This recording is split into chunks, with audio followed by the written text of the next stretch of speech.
Bienvenue dans la pause fitness. Alors, ce podcast est réservé à ceux qui veulent améliorer leur nutrition, leur entraînement et aussi peut-être leur style de vie. Donc, pour tous ceux qui me suivent depuis quelques temps déjà, vous pouvez me laisser une petite évaluation sur la plateforme de podcast de votre choix. C'est ce qui m'aide le plus. Allez, on démarre l'épisode.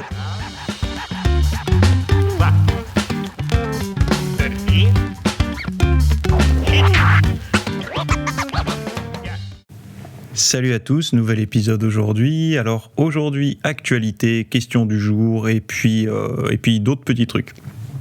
Alors, dans cet épisode, je voulais juste vous parler avant de démarrer du home gym minimaliste. Alors c'est quoi le home gym minimaliste ? C'est l'idée de pouvoir s'entraîner à la maison dans un petit espace. Par exemple dans un studio ou dans un T2, voilà, enfin bon, dans ce genre de choses.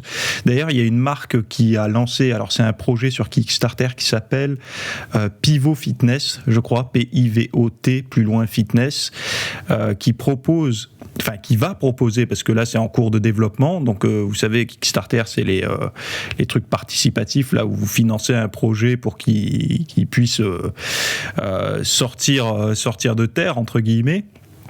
Et dans ce projet, en fait, c'est un lit. Donc vous savez, en fait, à l'ancienne, un petit peu ces lits qu'il y avait dans les chambres d'hôtel où le fermiez contre le mur. En fait, vous tirez le lit, hop, et il se remonte contre le mur. Et parfois, il y avait un canapé, parfois, il y avait un bureau à la place quand vous le fermez. Et du coup, ça faisait du 2 en 1. Et bien là, en fait, c'est du 2 en 1 à la mode fitness. C'est que quand vous le fermez, vous avez une barre de traction qui sort, un rack, enfin bon, voilà, tout un équipement qui sort pour vous entraîner. Je trouve le concept super intelligent. Parce que beaucoup de personnes, en fait, elles n'ont pas le luxe de pouvoir s'entraîner à la maison dans une pièce dédiée. Et le fait de pouvoir transformer la chambre sans avoir besoin de bouger tous les meubles. Là, votre lit est fait au carré, vous le fermez, hop, il y a votre home gym qui sort. Donc ça peut être aussi l'idéal pour les personnes qui ont une chambre d'amis. Et ils n'ont qu'une chambre d'amis, qui n'ont pas envie de transformer en home gym parce que voilà, ils reçoivent la famille, je sais pas, les parents, enfin j'en sais rien en fait. Et donc du coup, ils peuvent transformer ça en home gym en un mouvement, on va dire. Je trouve le concept intelligent et j'avoue avoir été séduit par ce truc-là. Bon, moi j'en aurais pas dans l'immédiat parce que j'ai pas comment dire. La chambre pour faire ça. Moi, dans ma chambre, j'ai pas d'équipement de fitness et je m'entraîne pas dans ma chambre parce que vous allez le voir par la suite. Moi, je m'entraîne d'une autre façon. Mais encore une fois, c'est un outil, c'est quelque chose il y a des personnes qui trouveront leur compte là-dedans et je trouve ça intéressant. Deuxième chose, donc j'ai fait ce week-end la visite de mon home gym minimaliste. Alors c'est quoi ? Je le répète, un home gym minimaliste, c'est un home gym qui se fait et qui se défait. C'est-à-dire que c'est un home gym qui ne reste pas tout le temps monté. Par exemple, si vous avez un garage aménagé en salle de sport, ça n'est pas un home gym minimaliste, c'est un home gym, tout simplement. Si vous avez une chambre d'amis qui est pas une chambre d'amis mais qui est un home gym, c'est pas un home gym minimaliste, c'est un home gym. À partir du moment où vous rentrez dans une pièce et que le matériel est déjà vous attend, en fait, il est prêt à l'emploi, vous avez un vrai home gym. Le home gym minimaliste, c'est quelque chose de plus minimaliste en fait. C'est de pouvoir sortir votre équipement, assez peu d'équipement finalement pour faire le maximum de choses. Donc c'est-à-dire d'avoir le moins d'équipement possible tout en ayant le plus possible de choix de mouvements, de travail, de groupes musculaires, etc. Donc en fait, ce week-end, j'ai sorti ça. C'est une vidéo où je fais le tour de tout mon home gym minimaliste, donc comment je range les poids, comment je sors en moins d'une minute tout mon équipement. Parce que, vous savez, il y a beaucoup de personnes qui ont dit « Moi, je peux pas m'entraîner, t'as vu la taille de mon appart, c'est pas possible. » Parce qu'ils ont un appart, un T2 ou un studio. Et en fait, c'est se mettre des barrières parce qu'ils ont en tête l'image d'un home gym, donc c'est d'avoir tout un tas de matos qui restent toujours montés, et ils n'ont pas eu l'ouverture d'esprit de se dire bon, par rapport à ce que j'ai, où est-ce que je peux stocker, comment je peux faire pour que ça soit facile à sortir et à ranger, etc. Et en fait, le travail, moi, je l'ai fait depuis des années, enfin pas depuis des années, mais depuis plus d'1 an et demi maintenant. Alors moi, des équipements d'entraînement à la maison, ça fait peut-être 8 ans que j'en ai à la maison. mais vraiment que je m'entraîne en home gym, c'était à peu près 1 an avant le Covid que j'avais commencé à m'entraîner comme ça. Donc, si vous voulez, j'ai déjà réfléchi à tout un tas de stratégies pour que ce soit facile à l'emploi, que ça dénature pas la déco aussi, parce que ça, c'est important. Quand vous avez un lieu de vie qui est agréable, un appartement ou une maison, ou je sais pas où vous vivez, mais un endroit où c'est plutôt sympa, ça peut même être une chambre d'étudiant ou n'importe quoi, vous n'avez pas forcément envie de dénaturer la déco parce que vous avez fait un environnement qui vous convient, qui vous plaît, qui vous détend, etc. Et vous n'avez pas envie qu'en plein milieu, il y a un banc de développé couché ou un rack à squat, enfin bon, voilà. Et en fait, moi, c'était la même chose. J'aime bien mon intérieur, donc j'avais pas envie de le dénaturer. Donc j'ai choisi certaines choses et j'ai pris certains réflexes pour que ce soit agréable à l'œil et aussi pratique pour s'entraîner. C'est-à-dire qu'il faut que ce soit simple à sortir et simple à ranger et que je puisse faire pas mal de choses, parce que c'est sûr qu'il y en a qui vont dire ouais, tu prends une bande élastique, une corde à sauter, tu peux le ranger dans un tiroir, ça se voit pas et tu peux t'entraîner. Ouais, mais bon, pour développer des gros pecs ou des gros bras ou des grosses cuisses, c'est pas forcément l'idéal. Donc le but, c'est de pouvoir travailler lourd, de pouvoir avoir plusieurs exercices, etc. Tout ça dans un petit espace. Donc c'est sorti dimanche à 10h. La vidéo fait à peu près 1 heure. Il y a plusieurs caméras qui tournent en même temps, histoire de bien vous montrer comment je fonctionne. Hein. Je vous ai même inclus dedans un fichier PDF avec la liste des équipements, avec des liens sur où est-ce que vous pouvez les trouver, etc. Donc c'est les équipements que moi j'utilise. Il n'y a pas de sponsoring là-dedans. Hein. C'est pas une marque qui m'a envoyé des trucs et je vous les propose. Hein. C'est vraiment moi, mes propres choix. Et d'ailleurs, j'ai failli faire une erreur. Par rapport à un banc et je vous expliquerai pourquoi aussi je vais pas rentrer dans les détails maintenant, mais il y a plein de petites infos si ça vous intéresse. Il y a le lien dans les notes de l'épisode, ça s'appelle Mon Home Gym Minimaliste et vous avez le lien pour aller voir ça si ça vous intéresse. Voilà. Par rapport toujours sur le thème du home gym, je pense qu'il y a pas mal de personnes qui se seront découverts en fait un trait psychologique particulier durant ces périodes-là, 2020, confinement et compagnie. Il y en a qui se sont découverts une caractéristique qu'ils ignoraient, c'est la motivation d'être capable de s'entraîner à la maison, sans miroir, sans personne pour les voir, sans partenaire d'entraînement, sans mood spécial à l'entraînement. Le mood, c'est quoi ? C'est l'humeur, on va dire, l'humeur à vous entraîner, qui est conditionnée aussi par le fait d'aller à la salle de gym. Hein. J'en parle régulièrement, mais vous savez, le fait de monter dans sa bagnole ou de prendre les transports en commun pour se rendre à la salle de sport, d'ouvrir la porte de la salle de sport, de sentir les odeurs de la salle, de sentir l'ambiance, de voir la personne qui vous accueille, de voir les pratiquants s'entraîner, de voir les machines, de voir tout ça. Tout ça, ça rentre dans le conditionnement, c'est-à-dire que ça vous prépare à l'effort. Pourquoi ? Parce que c'est des habitudes. Vous savez que quand il y a cette odeur, plus cette lumière, plus ces mouvements, plus cette localisation, plus ces personnes, c'est tout ça, c'est un conditionnement à vous entraîner. Et il y en a qui se sont découverts une forme de motivation et de discipline à s'entraîner à la maison sans tous ces conditionnements. Et donc déjà, je voudrais à la fois les féliciter, mais aussi, je vais être honnête avec vous, c'est surtout vous qui vous devez vous féliciter si vous êtes dans cette catégorie, parce qu'il y a beaucoup de personnes malgré tout qui s'entraînent quasiment tous les jours et qui sont encore un petit peu avec un tempérament pessimiste par rapport à la forme physique et tout. Ouais, les salles n'ont pas ouvertes, elles vont pas réouvrir avant janvier, etc., etc. Mais alors qu'elles oublient un petit peu de se féliciter, d'être capable de 3, 4, 5 fois par semaine, de faire le job, de s'entraîner.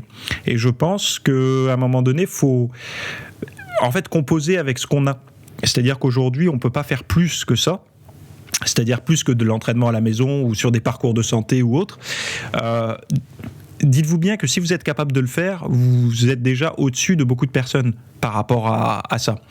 Et à l'inverse, il y a des personnes, alors quand je dis au-dessus, n'y voyez pas de trucs supérieurs ou autres. Quand je dis au-dessus, c'est que vous êtes capable de faire des choses que beaucoup de personnes ne sont pas capables de faire par manque de motivation et manque de discipline.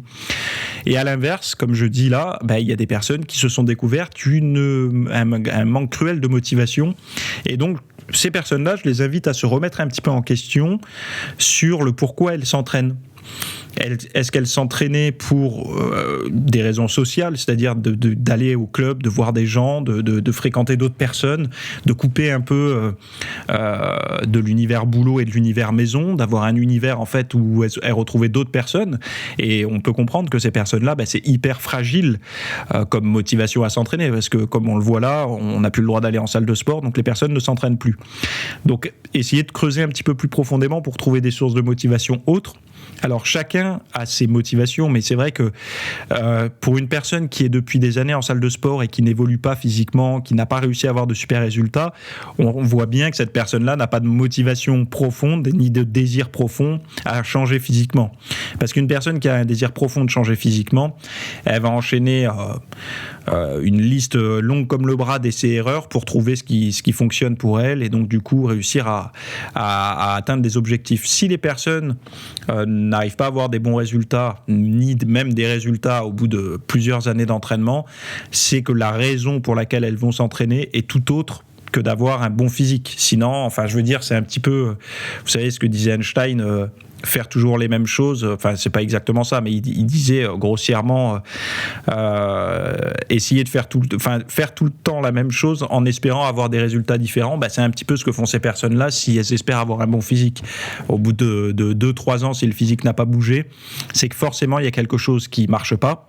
Soit la personne s'est trop longtemps attardée sur l'entraînement et pas assez sur la nutrition, soit la personne fait la mauvaise forme d'entraînement. Il y a certainement des choses à travailler obligatoirement, puisque toute personne peut changer. Donc voilà. Bon, je m'arrête sur cette partie de l'entraînement. Donc encore une fois, le home gym minimaliste, je le répète, c'est le lien, donc c'est la partie payante, c'est ce qui paye mon loyer, c'est ce qui paye ma bouffe, c'est ce qui me permet de vivre. Donc c'est la partie VIP. Je sais que vous écoutez pour certains le podcast depuis des années et vous vous dites tiens, un jour faudrait quand même que je teste son truc là, son offre. Eh ben, allez faire un tour. Ça vous coûtera moins de 10 € pour tester pendant un mois. N'oubliez pas que vous avez l'offre satisfait ou remboursé de 7 jours si ça vous convient pas. Je crois que des non satisfaits, j'ai dû en avoir même pas une dizaine depuis l'ouverture du truc. Donc je peux vous garantir que si vous êtes passionné et que vous aimez du contenu pédagogique pour avancer, et si vous sentez que vous avez l'esprit plutôt en lien avec le mien sur la pratique style de vie fitness et tout, allez y faire un tour. C'est qu'une extension plus du podcast avec beaucoup de conseils pratiques, du concret, des concepts, etc. Donc le lien est en note de l'épisode et on passe aux actus. Alors les actus de la semaine. La première, c'est des bénéfices du sport en fait. C'est une petite actu, on va dire people. Alors c'est Jerry Seinfeld c'est un humoriste. Donc un humoriste, je crois, alors américain ou anglais, je me rappelle plus. Je vais vous dire ça tout de suite pour avoir les données viables. Donc Brooklyn, New York. Donc c'est un Américain qui parle. En fait, il a 66 ans et c'est quelqu'un qui parle des bienfaits du sport, de l'entraînement sur son équilibre en fait. Alors je le cite. Il dit l'exercice et la musculation plus la méditation transcendantale, je pense, pourrait résoudre à peu près la vie de n'importe qui. Donc il y va fort. Il dit, donc Seinfeld, à 66 ans, a ensuite décrit le régime d'entraînement actuel qu'il utilise, qui comprend 3 séances de musculation donc par semaine et 3 séances de cardio à haute intensité. Il dit, il y a beaucoup de jours où je veux pleurer au lieu de faire ça, parce que ça fait vraiment mal en fait physiquement, c'est ce qu'il dit. Une grande partie de sa vie qu'il a eue, il dit qu'il n'aime pas être déprimé, qu'il est souvent déprimé d'ailleurs, et qu'il déteste ce sentiment, et ses routines très difficiles, que ce soit de l'exercice ou de l'écriture pour son travail, c'est des choses brutales, mais qu'il juge en fait nécessaires pour son équilibre. Et souvent on le voit chez les humoristes qui a en fait c'est Dr Jekyll et Mr Hyde. Ils ont souvent cette double facette où ce sont des gens qui nous font rire et à l'inverse qui ont des travers un petit peu dépressifs. Et lui finalement il montre cet équilibre là. Alors le témoignage je le trouve intéressant dans le sens où par des choses, je vais pas dire simples, mais par des choses alors c'est pas confortable de s'entraîner, mais c'est des choses simples dans le sens où c'est des choses qui sont on n'a pas besoin d'argent en fait pour le faire. Et ce genre de traitement gratuit pour des personnes qui jugent qu'elles ont souvent des phases comme ça de déprime, etc. dans leur vie, je trouve ça intéressant. Alors, méditation transcendantale, c'est pas de la méditation classique, hein. La méditation transcendantale, elle est plus bornée, elle est plus cadrée. C'est avec de mémoire avec des mantras, etc. Enfin bon, bref. On a assez peu de données dessus parce que la méditation transcendantale, ça a été, il y a tout de même un business autour de ça avec des maîtres qui vous enseignent, etc. Donc elle est un petit peu moins populaire et il y a un peu moins de contenu gratuit dessus. Mais je crois qu'Arnold y parlait, il disait l'avoir utilisé, etc. Dans le passé. Donc ça veut dire qu'au moins dans les années 70-80, on en parlait déjà pas mal. Aujourd'hui, ça revient forcément avec le mode de vie actuel où on va à 100 à l'heure, etc. Il y en a qui commencent à se rendre compte que ce genre de choses, ça peut fonctionner pour essayer de rééquilibrer un petit peu les routines de vie. Mais bon, voilà. Méditation, en fait, d'essayer d'épuiser son corps physiquement, de prendre du recul mentalement, etc. Voilà, c'est quelque chose que Jerry Seinfeld approuve en tout cas, et je trouvais ça sympa. C'était dans Men Health là qu'il en parlait. C'est une interview des petites notes d'interview que j'ai pu traduire.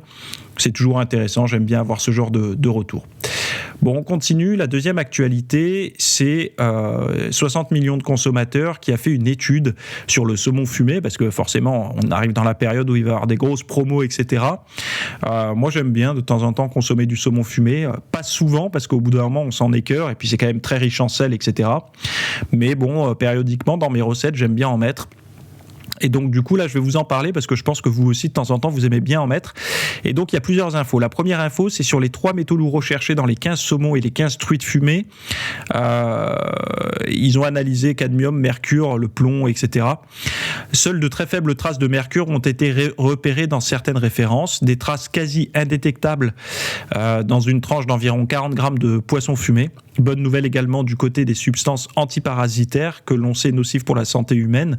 Sur les 30 échantillons testés, aucun n'en contenait. Bon, première bonne nouvelle.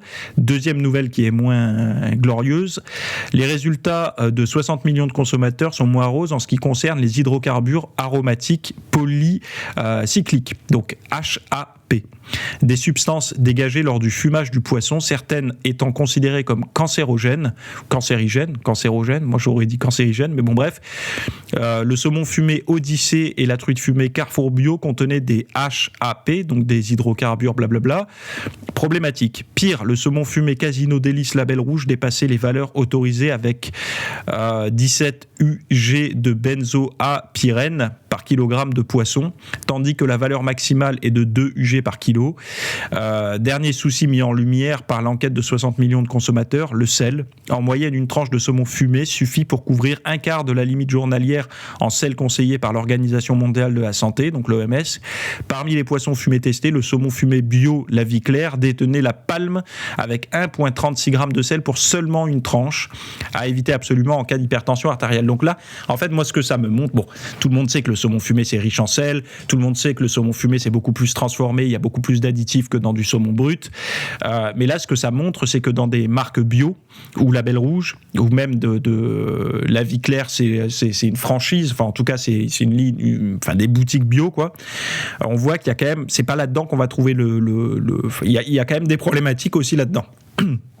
Donc, je sais que pour la plupart des personnes qui m'écoutent le savent, mais allez faire vos courses en magasin bio, allez acheter quelques produits en magasin bio, ça ne dédouane pas de regarder les étiquettes, ça n'exclut pas d'avoir des produits de mauvaise qualité.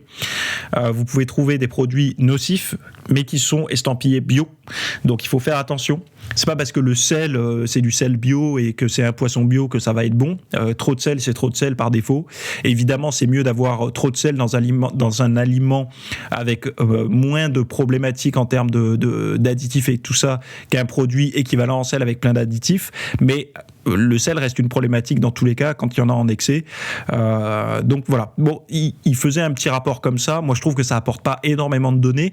C'est pas pour les marques à éviter à prendre. Hein. C'est pas là-dessus que je voulais vous orienter. C'est plutôt sur cette notion de bio et de sain.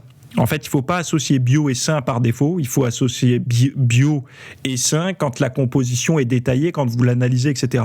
N'oubliez pas qu'un bon repère, si vous voulez bien manger, c'est la liste des ingrédients. Si vous commencez à acheter un produit et que la liste des ingrédients elle dépasse les 5-6 ingrédients alors que vous pensez prendre un produit brut, c'est quand même problématique. Logiquement, un produit brut, c'est un aliment. C'est-à-dire que quand vous achetez du poisson, il devrait y avoir marqué 100% saumon, 100% truite, 100%, je sais pas, flétan, etc. Quand vous achetez un aliment, par exemple du poisson, et que vous commencez à voir poisson, émulsifiant, agent de texture de machin, sucre, sirop de maïs et tout, ben là vous commencez à avoir un produit transformé. Donc du coup vous pensez prendre une source de protéines saine et brute alors que vous prenez un aliment complètement transformé.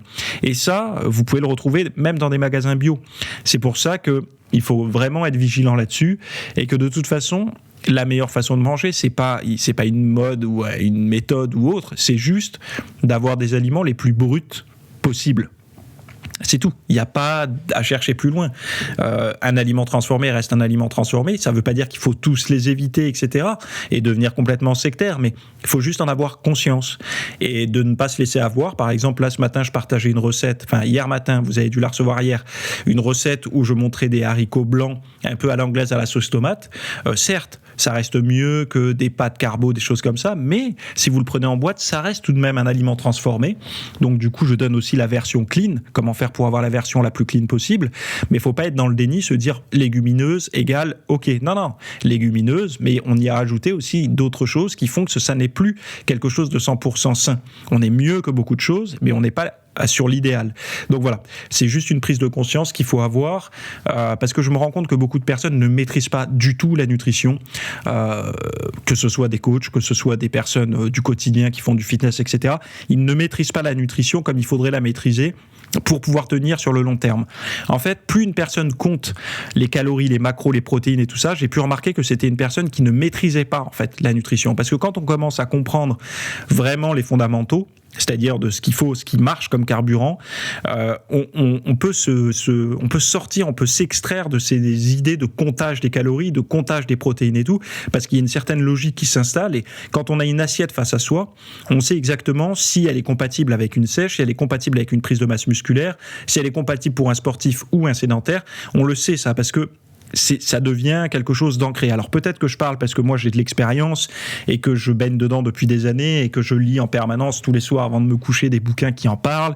Je sais pas, mais en tout cas une chose est sûre, c'est qu'il n'y a pas, si vous voulez, je l'ai vraiment remarqué ça, plus les personnes essayent d'être cartésiennes sur leur alimentation avec des chiffres, des courbes, des valeurs et tout, moins finalement elles comprennent la nutrition. C'est-à-dire ça les rassure d'avoir des chiffres, ça les rassure de compter, d'être dans des valeurs, etc. Donc du coup, ça les rassure tellement qu'elles oublient de regarder au fond des choses. N'oubliez pas que la nourriture que vous consommez, elle nous traverse. C'est-à-dire qu'il y a une forme brute dans l'assiette et une forme dégradée, on va dire les déchets qui finissent dans les toilettes, en gros. Mais entre le passage de votre bouche aux toilettes, il va y avoir plus ou moins de déchets déjà, en fonction de la teneur en fibres, des choses que vous n'allez pas assimiler, etc. Mais durant ce passage, en fait, vous allez extraire. Vous allez essayer d'extraire, en tout cas de maximiser l'extraction, de prendre ce qu'il vous faut et de laisser ce qu'il ne vous faut pas. Et donc du coup, quand vous comprenez ça, vous savez que quand vous mangez un blanc de poulet, il a beau faire le même nombre de calories qu'un équivalent, admettons, en pâtes ou même en une source de protéines haute comme le soja, les impacts sur le physique ne vont pas être les mêmes. Ce que vous allez en retirer, ça ne va pas être la même chose également. Donc ces choses-là, pour moi, à mon sens, c'est bien plus important à comprendre que simplement ça apporte 20 ou 30 grammes de protéines, 5 à 10 grammes de graisse, etc. Donc comprendre ce qu'on mange, c'est pareil, même là, je fais un raccourci rapide par les graisses, mais les graisses, quand les gens disent qu'il faut 1 gramme de graisse par kilo de poids de corps, bon, c'est une valeur, ok, pour se donner une idée de ce à quoi ça ressemble, pas de problème. Mais par contre, les graisses ne se valent pas. Je sais que là, je parle à des gens convaincus, mais évidemment que si vous prenez une côte de porc et que vous rentrez ça dans vos graisses, oui, ça reste des graisses animales, il en faut un petit peu, pourquoi pas, mais vous ne pouvez pas vous dire je vais avoir mes 1 gramme de graisse par kilo de poids de corps provenant de la graisse animale. Non, parce que l'idéal étant d'en avoir, qui provient, admettons, je vais dire des exemples comme ça, mais d'huile de colza, d'huile d'olive, d'oméga 3, d'avocat, de noix, d'amandes, de choses comme ça, ou de jaune d'œuf même. Et en fait, c'est la diversité et la logique, l'approche globale en fait qu'il faut avoir par rapport à l'alimentation qui fait que plus vous allez connaître, plus vous allez être sachant là-dessus, moins vous aurez besoin de compter et d'être cartésien en fait sur tout ça. N'oubliez pas que les calculs et tout, pour moi c'est quand on ne maîtrise pas suffisamment son sujet, les chiffres rassurent toujours. Alors je sais qu'il y a des gens qui aiment ça et je les décourage pas à continuer à calculer si ça vous rassure et si ça vous permet de tenir une diète. Mais ça ne vous dédouane pas d'apprendre. Parce que plus vous allez apprendre, imaginez si vous êtes sûr de faire les bons choix au supermarché ou au primeur et tout ça au niveau des aliments, et qu'en plus vous comptiez, vous allez avoir une diète encore plus améliorée. Donc si compter pour vous rassure énormément, c'est très bien, mais apprenez quand même la nutrition, parce que ça va vraiment, sur le long terme, vous permettre déjà de lâcher un petit peu de lest par rapport à certaines obsessions que certains peuvent avoir, par exemple sur les compteurs de calories, vous savez, les MyFitnessPal et tout ça. Mais surtout, ça sera des bonnes habitudes à terme. En fait, les bonnes habitudes se prennent comme ça. C'est par des réflexes qu'on prend sans y penser, en fait. C'est pas en se forçant à compter. Ça, je pense pas que des gens arrivent à tenir toute leur vie à compter sur leur iPhone combien j'ai mangé de calories, etc. Bref. Allez, on passe à la question. La question, c'était une question de Alexis qui m'a signé son message, donc je pense qu'il n'est pas anonyme. Je bois un petit coup et je vous la pose. Alors, salut Théo, tout d'abord je souhaitais te remercier pour tout ce que tu fais pour nous. Avec plaisir, c'est mon travail et puis c'est ma passion, donc ça tombe bien. Ma question est, quand j'étais enfant, jusqu'à mon adolescence, j'ai été en surpoids. Bon, j'ai perdu tout ce poids à l'âge adulte faisant de la musculation depuis 3 ans et ayant une alimentation assez correcte. Ok. Malheureusement, mes hanches sont trop larges, sont plus larges même, dû à la croissance, comme il dit, par rapport au haut de son corps. À ça, j'ajoute une bouée tout autour du bas des abdos, malgré une alimentation saine. As-tu des conseils pour que visuellement cela ne se voit pas ? J'ai des clavicules courtes. Merci Alexis, qui a 30 ans, donc qui a à peu près le même âge que moi. Bon Alexis, déjà, par expérience, je peux te dire une chose, c'est que quand tu me dis malgré une alimentation saine, ou alors ayant une alimentation assez correcte, c'est que tu te gardes une réserve de ne pas être suffisamment correct. Je sais que tu vas me dire, c'est une analyse un petit peu bateau que tu es en train de me faire, et tu as raison. En fait, j'ai remarqué une chose, c'est que quand on met un peu de nuance, par exemple, si je te disais, je m'entraîne plutôt régulièrement, ou je m'entraîne plutôt intensément. En fait, ce plutôt, ou le mot assez correct, ou des choses comme ça, ça te dit que tu n'es pas à fond. Donc ça veut dire quoi ? Ça veut dire que tu sais que tu peux faire mieux, mais que tu es globalement mieux que la moyenne. Ce qui est déjà très bien. Mais en fait, dans ta question, tu as une partie de ta réponse. Et la partie de ta réponse, c'est que tu sais, cette petite marge de assez correct, c'est ça qui te permettrait de virer un petit peu ta bouée, comme tu dis, autour de tes abdos. Ça, c'est la première raison. Beaucoup de personnes, je peux te le garantir, me disent toujours la même chose. Théo, je m'entraîne intense. Et même quand je le vois, c'est des personnes qui s'entraînent intense. Mais la réalité, c'est qu'au niveau de la nutrition, il y a suffisamment d'erreurs pour que les résultats soient pas suffisamment visibles. C'est-à-dire qu'ils ont des résultats, mais pas à la hauteur de leur espérance. Et ça, c'est la nutrition, malheureusement, qui est encore ou mal compris, ou pas assez rigoureuse. Ça ne veut pas dire qu'elle peut être détestable, hein. Ça veut simplement dire qu'elle n'est pas assez rigoureuse. Et d'être rigoureux, ça peut se jouer, par exemple, sur un repas d'écart en plus par semaine. Moi, j'en avais déjà parlé, j'en ai parlé même dans un mail auquel j'ai répondu hier, là, que j'avais par le passé, quand j'ai mis mon protocole en place pour perdre du poids et tout ça, je me rendais compte d'une chose, c'est que si je faisais à l'époque, mon repas d'écart, c'était les fast-food. J'aimais bien manger fast-food parce que c'était quelque chose que j'aimais avant de me mettre à la musculation. Et je m'étais dit, je vais essayer de faire un régime où je conserve quand même un fast-food par semaine, pris le week-end, comme ça, pour un petit peu relâcher la pression du régime. Il y en a beaucoup qui vont se dire c'est pas bien de se frustrer au régime. Ouais, peu importe. De toute façon, tous les régimes qui frustrent pas, c'est des régimes qui marchent pas. Hein. Je vous le dis direct. Je connais personne qui a fait un régime facilement les doigts dans le nez en mangeant à sa faim et qui avait la banane, etc. Non, sinon les personnes n'auraient pas eu besoin de faire de régime parce que si on a besoin de faire un régime, c'est que voilà, et c'est qu'on a pris des mauvaises habitudes alimentaires. Donc forcément, ces mauvaises habitudes, quand elles sont perdues, quand elles sont éloignées, quand on commence à faire autre chose, forcément on se frustre de notre passé qui était plus confortable. Donc moi je préfère être cohérent avec tout le monde. Faire un régime, il y a une partie frustrante à des moments. Moi, ce que j'ai cherché à faire, c'est de réduire ces périodes de frustration, c'est-à-dire au lieu d'être frustré pendant 3 mois à faire un régime du matin au réveil jusqu'au soir au coucher, je préférais être frustré ponctuellement pendant quelques minutes dans la journée, juste le temps de se retenir un petit peu et après tout se passe bien. Bref, c'est mon point de vue. Je préfère être cohérent parce que les gens qui veulent caresser tout le monde dans le sens du poil, ça me hérisse à moi le poil parce que ça encourage les gens à ne pas perdre leur poids. Ça essaye de les rassurer à s'accepter comme ils sont alors que potentiellement ils ont des risques pour la santé d'être en surpoids. Aujourd'hui, on le sait. Je parle pas de Covid, je parle de santé métabolique, le diabète, mais même Alzheimer et toutes ces maladies-là, hein, qui dit trouble métabolique dit aussi potentiellement de l'inflammation et à terme un développement de maladies auto-immunes ou autres. Donc bref, pourquoi je vous dis tout ça ? Parce que,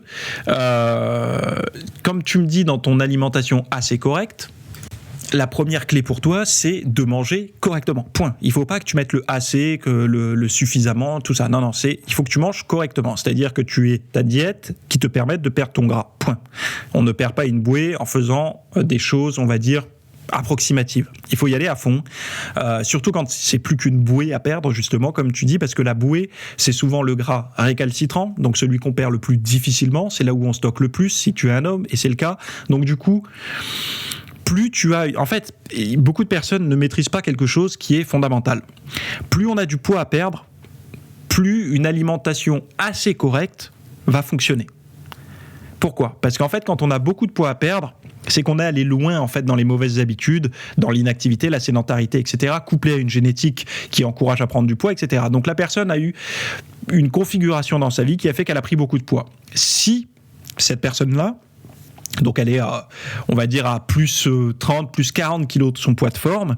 Cette personne-là, quand elle va commencer à manger relativement correctement, ou assez correctement, ou un peu plus sainement, cette personne-là va avoir pas mal de résultats. En fait, elle va commencer à avoir des bons résultats, alors qu'une personne, à l'inverse, qui a déjà pris des bons réflexes et tout, fait du sport et tout ça, et qui arrive en fait à la dernière ligne droite, le dernier sprint final, la bouée autour du ventre, le gras un petit peu récalcitrant sur le bas des fessiers ou le bas du dos, et bien là elle se rend compte que cette alimentation qui lui a donné des résultats ne marche plus. Parce que là, en fait, c'est aller chercher les dernières troupes qui sont cachées dans les tranchées, quoi. Il faut y aller, faut aller au charbon, quoi. Et ça, la problématique, c'est que souvent les personnes ont un biais cognitif. Pour elles, petite couche de gras restante égale petits efforts. Non, en fait, plus la zone graisseuse est faible et petite et comment dire, c'est les restes, c'est les derniers restes de la diète entre guillemets, plus ça va être difficile de les déloger. À l'inverse de quelqu'un qui a beaucoup de poids à perdre, en fait, ce que je suis en train de vous dire, c'est que plus vous avez du poids à perdre, plus c'est facile de le perdre. C'est-à-dire que des petits réflexes de style de vie, vous mettre au sport, bouger plus et manger sainement, ça va donner déjà des bons résultats. Alors que quand vous arrivez à la fin de votre diète, proche de la ligne d'arrivée, quand justement c'est ces petites zones de gras là, un peu récalcitrantes qui restent, vous vous rendez compte que là vos efforts ne suffisent plus. C'est-à-dire que c'est plus le moment de courir en vitesse de croisière. Vous êtes plus sur le marathon, vous êtes sur le sprint final. Et le sprint final, il est intense. Il est difficile, il est taxant, il est épuisant, il est fatigant, il est tout ce que vous voulez. Et en fait, c'est là où beaucoup de personnes se trompent. Ils se disent, mais j'ai juste un petit peu de bide à perdre, c'est tout, un petit peu là, cette petite couche à perdre. Donc c'est des petits efforts à faire. Non. Petit gras à perdre ne veut pas dire petits efforts. C'est plutôt inversé en fait. Et observez, vous allez voir des personnes qui ont autour de vous, même si vous regardez des émissions et tout ça, vous voyez des personnes qui étaient obèses, qui ont fait un régime et qui ont maigri, qui sont pas hyper sèches avec des abdos à la mode fitness comme vous et moi, mais vraiment qui ont eu des super résultats, donc mais parfois qui ont perdu beaucoup de kilos, qui se comptent par dizaines. Et vous regardez leur diète et vous vous dites, leur régime, c'est pas si restrictif que ça finalement. Hein. C'est normal parce qu'en fait, ce sont des personnes qui ont beaucoup à perdre, donc potentiellement qui consommaient beaucoup d'énergie, consommées par l'alimentation et qui en brûlaient assez peu par leur rythme de vie. Et là, vous êtes plutôt dans un schéma qui est diamétralement opposé, c'est-à-dire que vous dépensez déjà beaucoup avec le sport, vous en mangez déjà peu avec votre diète, donc du coup, vous vous dites c'est un petit réglage à faire pour que j'arrive à perdre ce gras qui reste. Bref, je continue. Donc, si tu restes dans l'approximatif, donc le assez correct sur l'alimentation, ça ne fonctionnera pas parce que ce que tu attends là, cette dernière bouée que tu as autour de la taille, c'est la problématique de 90% des pratiquants.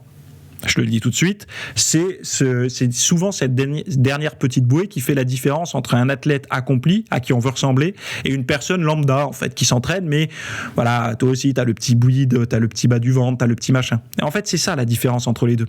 Et donc, c'est hyper compliqué à avoir. Et c'est hyper compliqué parce qu'il faut faire des efforts suffisants. Et donc, du coup, les efforts suffisants, ça passe par ce régime restrictif. Deuxième chose, as-tu des conseils visuellement pour compenser ça? Parce que tu dis que tu as les clavicules courtes, etc. Oui, en fait, visuellement, tu peux toujours travailler à ça.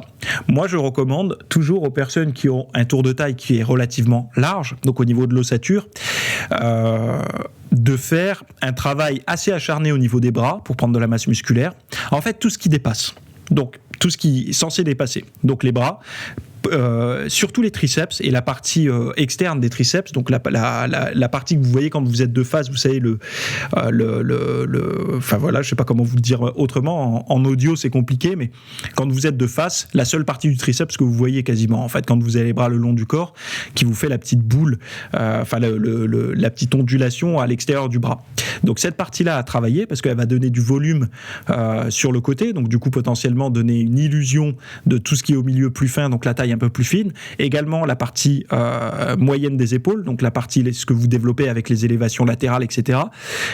Ça, vraiment le travailler. Plus tu vas gagner du volume et du galbe là-dessus, plus tu vas affiner ta taille. Un petit peu les trapèzes, mais pas trop. De toute façon, les trapèzes, si tu es un pratiquant naturel, tu n'auras jamais des trapèzes de bodybuilder. Tu peux bien les développer, mais ils n'auront jamais cette rondeur d'un bodybuilder professionnel qui utilise des produits dopants, etc. Sauf si vraiment tu as un gros point fort. Et j'ai vu quelqu'un d'ailleurs par le passé qui avait un super point fort et qui, je sais, ne prenait rien puisqu'il n'avait pas un physique de titan, mais il avait quand même une prédisposition à prendre des trapèzes assez puissantes. Mais ça ressemblait pas à des trapèzes de bodybuilder. Donc fais attention aux trapèzes si tu as un gros point fort sur les trapèzes, continue à les travailler, mais ne les bosse pas d'une manière à les développer à l'extrême. Parce que plus tu vas avoir les trapèzes développés, plus tu vas avoir en fait visuellement ta largeur d'épaule qui va se rétrécir, donc préfère plutôt un travail assez intense sur la partie moyenne des épaules, donc le faisceau latéral des épaules, et donc du coup avec ça tu vas pouvoir gagner un peu. Donc triceps, donc bras dans la globalité, avant-bras aussi, parce que les avant-bras donnent cette épaisseur, donc avant-bras, bras, préférentiellement les triceps, la partie le médium, le milieu ou la partie latérale, je ne sais pas comme tu préfères l'appeler, des épaules, également les pectoraux. Parce que les pectoraux, en donnant de la masse, si tu veux, surtout sur la partie que tu travailles bien quand tu fais des dips ou des écartés à la poulie vis-à-vis, tu sais, quand tu amènes les poulies vers le bas, donc toute la partie qui part de dessous l'aisselle jusqu'au milieu de pec, qui n'est pas forcément facile à localiser, puisque les pectoraux, ça travaille plus ou moins dans toute leur structure, enfin plus ou moins, c'est plus et moins chez certaines personnes, mais globalement, cette partie-là que tu arrives bien à courbaturer sur des dips et tout ça, qui va donner un petit peu de galbe et de relief et d'expansion, on va dire, entre guillemets, à tes pectoraux quand tu seras de face, donc sur les flancs, juste au niveau des aisselles, là, qui se travaille avec le développé couché et tout, mais essaye de travailler des mouvements qui courbaturent cette zone-là, pas trop au niveau du tendon non plus, parce que ça voudrait dire que potentiellement tu peux aussi t'abîmer le tendon. Donc voilà ça. Travaille ta sangle abdominale en gainage, tu sais, pour travailler le transverse, pour avoir la taille plus fine, et également au niveau des obliques, pour avoir des obliques plus toniques. Et aussi ton grand dorsal, enfin tes dorsaux globalement, donc sur le travail de traction, de pull-over également, tout ce qui va t'aider à gagner en fait en épaisseur sous les aisselles. Tous ces mouvements-là, en fait, tous ces de travail de groupe musculaire-là vont aider non pas à réduire ta taille réellement, mais à augmenter en fait en haut, donc tes proportions, ta morphologie, en fait, ça va augmenter, donc potentiellement tu réduis ta taille. Puisque si tu prends tout ton... Alors ta taille ne va pas réduire en tant que telle, mais en fait tu remets des nouvelles normes en créant des nouvelles masses musculaires. C'est-à-dire que ton physique n'est plus ce qu'il est aujourd'hui, avec une taille plus large qu'un tour d'épaule, mais ça va être inversé. Donc, c'est-à-dire que tu vas avoir plus de masse musculaire sur le haut du corps, on va dire pectoraux, épaules, bras, avant-bras et tout ça, et dorsaux. Donc, tu auras créé une nouvelle norme. Donc, en fait, la taille que tu jugeais large avant ne le sera plus réellement. Par contre, par rapport à une personne qui a des épaules larges au niveau de l'ossature et une taille fine au niveau de l'ossature, du bassin, cette personne-là, en fait, quoi qu'elle fasse, c'est-à-dire que même si elle s'arrête de s'entraîner, qu'elle devient complètement rachitique, qu'elle perd tout son muscle, elle va garder ce ratio-là. Alors que toi, tu ne le garderas pas puisque ce que tu as créé, c'est de la viande, de la masse musculaire. Donc potentiellement, si tu arrêtes de t'entraîner, tu perdras ce nouveau ratio que tu as créé avec des épaules larges et une taille fine. Donc c'est la seule différence. Tu peux corriger une taille trop large, par contre, ça engage que tu vas devoir t'entraîner, au moins maintenir cette masse musculaire que tu vas développer pour conserver ce ratio-là. Donc je pense qu'à 30 ans, si tu arrives à t'entraîner, tu y arriveras toute ta vie. Mais en tout cas, une chose est sûre, c'est que tu ne devrais pas minimiser l'action d'une diète stricte sur les effets du tour de taille, mais également voir à sacrifier certains groupes musculaires que tu juges forts au profit. De toute façon, tu peux toujours travailler le dos, hein, sauf qu'au lieu de travailler trop en rowing et tout, tu vas t'amuser plus à travailler sur des tirages type traction et tout pour essayer de gagner en viande sur le côté, là, comme je te disais, sur le grand dorsal. Pareil pour tes épaules, au lieu de faire l'avant d'épaule, l'arrière d'épaule, bien que je conseille quand même de faire l'arrière d'épaule assez régulièrement, travaille aussi sur le côté des épaules, donc plutôt bouffe de l'élévation latérale sous tous les angles élastiques, poulies, haltères, etc. Les bras, pareil, hein, la courte portion du triceps, les avant-bras, enfin bon, voilà. Et tu peux remanier ton programme qui aille tout le temps dans le sens de ça. Alors, il faut être objectif aussi, tu ne verras pas les résultats. Hein. Tes résultats, tu les verras pas toi à l'œil. C'est juste avec les années, enfin même avec les mois d'entraînement, si tu es intense, c'est sur les photos que tu le verras. C'est-à-dire que là tu vois que ton tour de taille te semble plus fin. Mais c'est un petit peu comme une personne qui commence à s'entraîner, il voit jamais les résultats dans le miroir, il les voit que au bout d'un certain temps parce qu'il se compare à lui-même dans le passé, quoi. Bon, voilà ma réponse à ta question. Et au fait, si, je le répète, mais si ça vous intéresse de vous entraîner correctement à la maison et que vous ne savez pas comment installer tout ça, le Home Gym Minimaliste, mon Home Gym Minimaliste, allez voir le lien, c'est dans les notes de l'émission.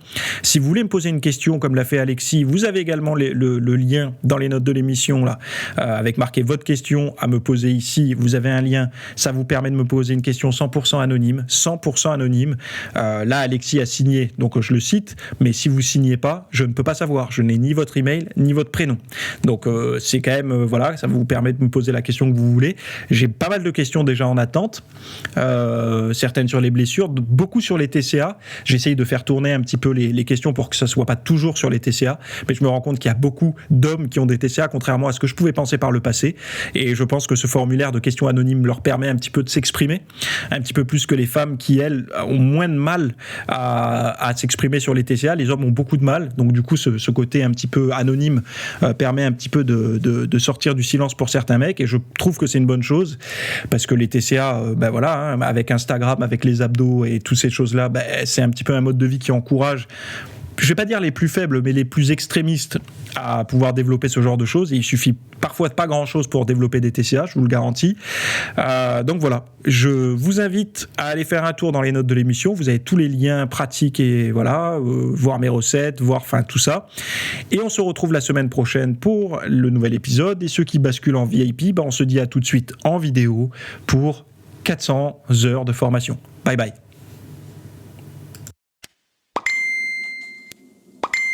Non, ne t'inquiète pas, c'est pas chez toi que ça sonne, c'est ici. En fait, c'est juste pour attirer un petit peu ton attention et te dire que tu as devant les yeux, en description de cet épisode, plusieurs liens, dont un pour aller noter mon podcast avec des petites étoiles sur la plateforme que tu préfères, iTunes, je sais pas quoi, Spotify, etc. Mais également, tu peux aller retrouver tous les liens que j'ai cités dans l'épisode. J'ai essayé de faire des descriptions avec tous les liens, comme ça au moins ça vous donne des accès directs à toi et à tous ceux qui m'écoutent, de manière à pouvoir trouver directement le contenu. Donc voilà, j'espère que cet épisode t'a plu. N'hésite pas à t'abonner sur la plateforme de podcast que tu préfères. Et c'est toutes les semaines à 8h du matin, le mardi. Bye bye.